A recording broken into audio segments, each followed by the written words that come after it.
Wahai yang membolak-balikkan hati, kokohkanlah hatiku ya di atas agamamu ini. Sampai pernah Nabi SAW ulangi terus doa itu. Aisyah bertanya, ya Rasulullah, kenapa anda baca doa ini terus? Artinya bukan Aisyah memungkiri doa, tapi beliau mengatakan, kenapa anda berdoa begini terus? Sementara anda siapa, sudah diampuni dosa anda yang lalu dan akan datang. Maka kata Nabi SAW, wahai Aisyah, siapa yang bisa mendapat jaminan tentang tidak terbolak-balikan hati, sementara hati manusia berada di dua jari-jari dari jari-jari Allah Subhanahu Wa Taala. Bisa saja orang subhanallah tiba-tiba berubah. Itu Nabi saja, apalagi kita, gitu kan? Jangan teman-teman sekalian baru belajar setahun, 2 tahun, 3 tahun agama, terus kemudian tiba-tiba merasa diri hebat, pintar, lalu menyalahkan orang sana sini. Ya. Mungkin antum tidak sadar itu permainan syaitan yang membolak-balikkan hati sehingga meninggalkan agama Allah Subhanahu Wa Taala, membenci orang-orang beriman, menyebarkan aib, melakukan segala macam permasalahan. Ini berbahaya. Ini. Dan ini masuk dalam dosa syubhat. Kalau dosa syahwat, dosa diikuti hawa nafsu seperti zina, bohong, itu masih bisa orang taubat karena dia tahu dirinya salah. Tapi kalau dosa syubhat, ini bahaya sekali. Syubhat, dia pikir dirinya benar padahal salah. Ghibah itu menceritakan aib orang, dosa besar padahal ada padanya.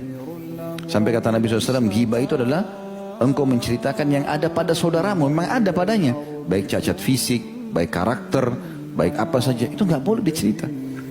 Kalau tidak ada jadi fitnah, maka itu diharamkan dalam Islam. Tapi banyak orang di majelis ilmu tidak sadar kalau dia sedang berbuat dosa besar itu. Dia pikir dia sedang ada di masjid, dia sudah mulai multazim, sudah mulai ada jenggot, sudah mulai sholat. Ternyata dia terjerumus dalam dosa yang berat. Ya. Saya ingatkan kembali teman-teman, hati-hati, karena banyak orang begitu berbolak-balik menjadi musuh. Tadinya sahabat dekat hanya karena hawa nafsu syaitan yang masuk kepada dia dan dosa syubhat ini. Kata Nabi SAW, riba 73 tingkatan. Tingkatan yang paling rendahnya seperti orang berzina dengan ibunya sendiri. Berat sekali. Lalu kata Nabi SAW, dan tingkat tertingginya 73 adalah setara dengan mencoreng kehormatan seorang muslim atau menceritakan aibnya. Kalau kita tidak tahu jangan bicara. Kalau kita tahu pun nasihati dia baik-baik, kemudian kita diam. Imam Ahmad rahimahullah pernah mendatangi seorang muridnya tengah malam. Sudah menjelang subuh. Orang lagi tidur semuanya. Dia datang, dia ketuk pintu, muridnya lalu bertanya, siapa? Malam-malam begini datang. Dia bilang Ibnu Hanbal. Ibnu Hanbal, dia tidak bilang Ahmad, gurumu, enggak. Dia bilang Ibnu Hanbal, guru saya. Dibuka pintu, ada apa guru? Kenapa anda datang?